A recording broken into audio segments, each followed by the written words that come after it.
So one of the questions that I always get asked is, Armando, where can I download that song, or where do you get your music from?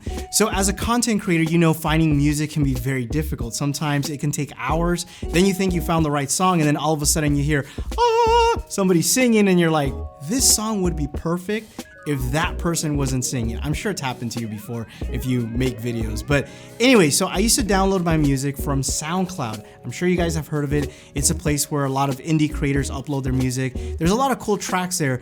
And what ended up happening, I think like 2 years ago, is I downloaded a song, I uploaded it or used it in one of my videos, and I got hit with a copyright claim. So basically a lot of these creators, what they do is they'll tell you, you can use my song, don't worry about it, upload it to your video and you're fine. And then once you do that, it's kind of like a bait and switch. They'll end up hitting you with a copyright claim, because after you get hit with a copyright claim, basically you can't monetize your video anymore. They basically own the rights to that video now, and any money coming in is basically theirs, despite you having the copyright of the video side because you took their audio. So ever since that happened to me, I said no more. I need to find a place where I can download music. And at that time, YouTube had just barely rolled out sort of like their own library of copyright-free music, basically letting you download these songs and not have to worry about that. The problem with that is those songs, for the most part, are okay. I mean, there's like maybe 1 or 2 songs that might be good, but for me, it wasn't my style. Like, I like hip hop, more of like the chill vibe style. That's more of my taste, so SoundCloud provided that for me. So what I ended up doing was I did a search online, copyright-free music, and I tried to find a website that I can download. And I came across a couple of them. They had like, again, 1 or 2 songs that were cool. They had a subscription service, and then the rest of the songs sucked.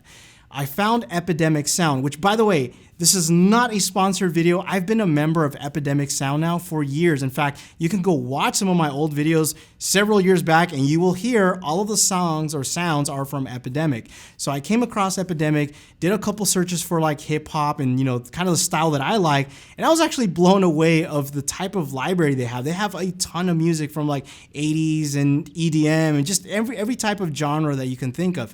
So I started downloading and started compiling a library of just music that I just kind of keep archived. In fact, even today I have like my 2018 music that whenever I come across a song, I basically download it and leave it there.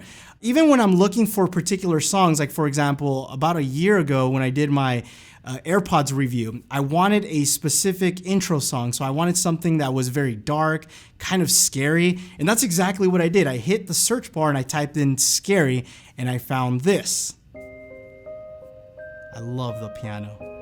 And then what I did was I dropped that into my timeline and oh my gosh, that was exactly the mood that I was looking for. If you haven't watched that video, I will leave it linked up here. For whatever reason, YouTube didn't really suggest it. It's one of my favorite videos that I've done, but check it out. So basically I use that little scary song. And that's the thing, like they have a ton of different styles of music. If you're looking for epic, type in epic and you have these like cinematic, crazy like opening trailers and stuff like that. So what I like about them is that you can download the full entire song or the stem of the song. So what the hell is a stem? So a stem is basically what makes that part. It's like the layers of the song. It could be the vocal track, it can be the drums, it can be the bass. So for example, if you find the right song, but let's say for example, somebody is singing and you don't want that, you can completely eliminate the vocal track.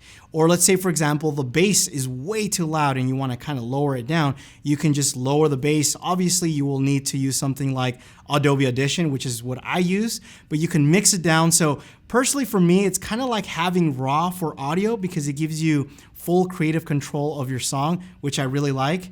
And then something else that I do like about their service is that they have sound effects. I don't always use them, but they have come in clutch a couple times where I had to download a specific sound effect.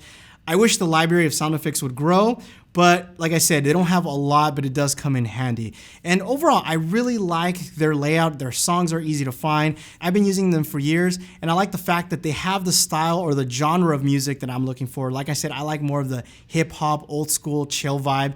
That's my personal taste. But yeah, I'll leave a link down below if you guys want to check them out. And I'm going to also leave a couple of my favorite songs or tracks that I like. In fact, the track you're about to hear right now is a track that I like to use for my ending because yeah, it just sounds really cool, and I've been using it now for a long time. I just love the beat, and it's kind of like, I don't want to call it my signature, but it's cool. I'm sure other creators have used it too. But anyway, follow me at MondoBytes on Instagram stories if you guys want to see behind the scenes. Also, subscribe to the channel. Make sure you hit that notification bell so you guys don't miss out on the next one. Thanks again for watching, and you will catch me in the next one. Adios.